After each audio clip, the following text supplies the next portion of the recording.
السلام علیکم دوستانو.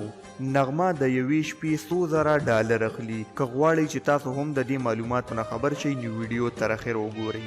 په دې پوښتنې سره شاید تاسو فکر شیطانی او غلط خواته واوړي، خو زموږ د دې ویډیو مطلب دا دی چې نغمه سندرو کې او پروګرامونو کې د یو شپې $100,000 اخلي.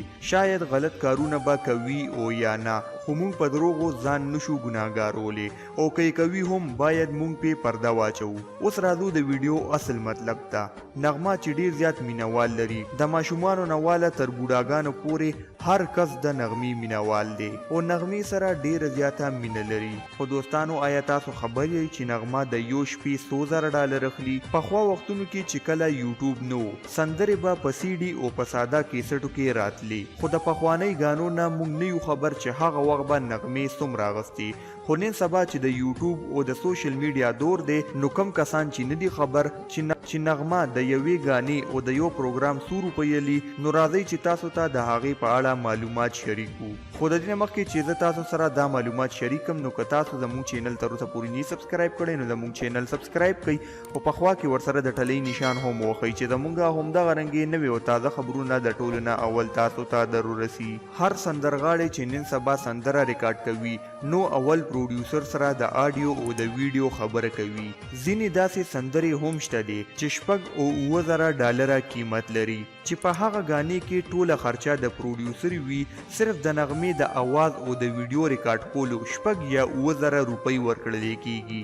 د دې نه پس دا غانا پروډیوسر بیا په سټوډیو والا باندې خرڅوي چې هغه خپل چینل هم لري.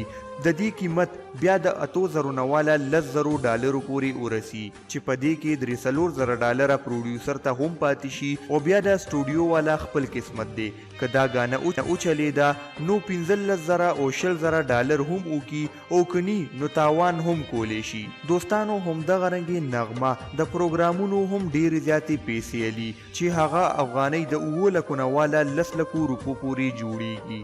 همدغه رنګې نغمه په ودونو کې هم ډېرې زیاتې پیسې اخلي، چې په دې کې د یو پروګرام نه زه هم خبروم چې نغمې د یو شپې $20,000 اخیستي وو، چې دا د یو کندهاري د سکوټ کمانډر د زوی واده وو، چې په دې کې نغمه د کابل تاج محل هوټل ته غوښتي وه، او نغمې تینا هلته د یو شپې $20,000 اخیستي وو. په هغه واده پروګرام کې نور سندرغاړي لکه ناز اقبال او دلراج هم موجود وو. د هغې د نغمې نه پیسې کمې وي. نو دوستانو، امید لرم چې ستاسو په ذهنونو کې د نغمې د پیسو په باره کې څه سوالونه وو، هغه به ختم شوي.